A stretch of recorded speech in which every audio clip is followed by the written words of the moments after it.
என்ன கேப்டனோட வேலையில மாறல சோட பிளே பையனுக்கு குடியில எப்படி இருக்கு சொல்லுங்க வேண்டாம் கேமராக்கு.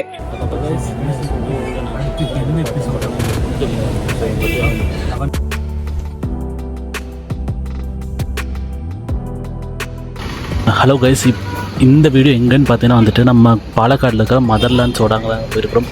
ஏன்னா ரீசெண்ட் டைம்ஸில் ஒரு நல்ல ட்ரெண்டிங்னு கூட சொல்லலாம். ஸோ நம்மளும் ஒரு வீடியோ எடுப்போம், நம்மளும் போய் ட்ரை பண்ணி பார்ப்போம் அப்படின்னு சொல்லி லூலுமாலேருந்து ஒரு 2.5 கிலோமீட்டர்ஸ் கிட்ட தான் வருது. ஸோ நானும் நிறைய டைம் யோசிச்சிருக்கிறேன், பட் ஆனால் போகிறதுக்கு சான்ஸே கிடைக்கல. நான் போய் பார்த்தீங்கன்னா வந்துட்டு சண்டே தான் போய் ஷாப்புக்கு போயிருந்தேன். அந்த டைம் பார்த்தீங்கன்னா அது ஒரு ரஷ்ஷான ஏரியான்னு சொல்லலாம். ஏன்னா வந்து நிறைய கடைகள் க்ளோஸாக இருந்துச்சு. மேபி சண்டேனால வந்து க்ளோஸாக இருக்கலாம். பட் ஆனால் நீங்கள் வீக் டேஸில் போனீங்கன்னா நீங்கள் அதுக்கு தகுந்த மாதிரி பிளான் பண்ணணும். நான் போன டைம் அவ்வளோ ரஷ் இல்லை, ஆனால் அந்த கடை ரஷ்ஷாக தான் இருந்துச்சு கைஸ். அவர் வந்துட்டு என்னென்னா எப்போ பார்த்தாலும் ஒரு சிரிச்ச முகம், ஒரு எல்லாத்திட்டையும் வர கஸ்டமர் எல்லாத்திட்டையும் நல்லா பேசுகிறாரு. அதுக்கப்புறம் நான் வீடியோ எடுக்கிறத பார்த்தோன்னே உடனே வந்துட்டு அவரும் அவரோட அந்த யூஷுவல் டைலாக்லாம் சொல்லிட்டு இருந்தார். ஸோ ஒரு சூப்பர் வைப்பும் கூட சொல்லலாம். என்னென்னா அவர்கிட்ட பர்சனலாக கனெக்ட் ஆன வந்துட்டு இப்போ நான் உள்ளே போன உடனே வந்துட்டு என்கிட்ட என்னெல்லாம் பேசியாலும் உங்களுக்கு வீடியோவில் காட்டுறேன் பாருங்கள்.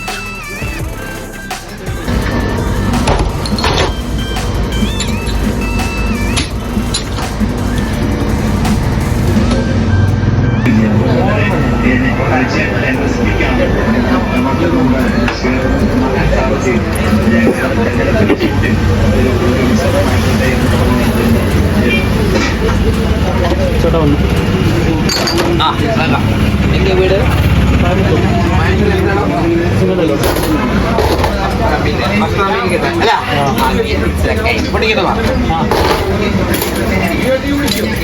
இதான் வேர்ல்டிலே தெரியப்பட்ட மதர்லைன் மசாலா சோடா பாலக்காடு. பைதிக்கு பகுதி சோடா பகுதி மசாலா பாலக்காடு கேரளா. பைதிக்கு பகுதி 6 மணிக்கு കഴിഞ്ഞാൽ ജീർണമായത് എന്നെ ഗ്യാസ് கூட வேலை வேலையா இந்த பாரத்துக்கு கோயம்புத்தூர் சிங்கநல்லூர் இருந்து வத்தாமையிலிருந்து வர்றாரு.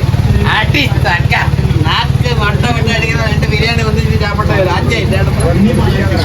என்ன கேப்டனோட வேலையில மாறல சோட பிளே பையனுக்கு குடியில எப்படி இருக்கு சொல்லுங்க வேண்டாம் கேமராக்கு. நாக்கு மட்டை விட்டு அடிக்கிற கேமரா ஓடிக்கொண்டே இருக்குது. ஜூஸ் எப்படி இருந்துச்சுன்னு சொன்ன பார்த்தா இது பார்த்தா 25 ருபீஸ் தான் சார்ஜ் பண்ணாங்க. இது எப்படின்னா ஒரு ஜீரணமாக இருக்கு வந்துட்டு அவர் அந்த மோரில் வந்துட்டு அந்த சோடா போட்டு சம்திங் அது வந்துட்டு அவரோட சீக்ரெட் ட்ரிங்க்னு சொல்லலாம். ஸோ எனக்கு பர்சனலாக நல்லா இருந்துச்சு. நான் 25 ருபீஸ் கொண்டு வாங்கி குடிச்சிருந்தேன். அதுக்கப்புறம் கடை எப்போவுமே ரஷ்ஷாக தான் இருக்குது. கொஞ்சம் கார் பார்க்கிங்கெல்லாம் வந்துட்டு கொஞ்சம் கஷ்டம். நாங்கள் வீக்கெண்டில் வந்தனால எல்லா கடையும் க்ளோஸாக இருந்தனால ஓகே. பட் ஆனால் வீக் டேஸ் எல்லாம் வந்திருந்தால் கஷ்டம். அதுக்கு தகுந்த மாதிரி பிளான் பண்ணி வந்து ஒரு நல்ல வைப்புன்னு சொல்லலாம். ஸோ அவர்கிட்ட பேசினதும் இந்த கடைக்கு வந்ததும் எனக்கு பர்சனலாக ரொம்ப பிடிச்சிருந்துச்சு. ஸோ நீங்கள் யாராச்சும் பாலக்காடு வழியாக போயிருந்தீங்கன்னா மறக்காமல் இந்த கடையில் ட்ரை பண்ணி பாருங்கள். அண்ட் அவரையும் மீட் பண்ணி பாருங்கள். பை பாய், அடுத்த வீட்டில் பார்ப்போம்.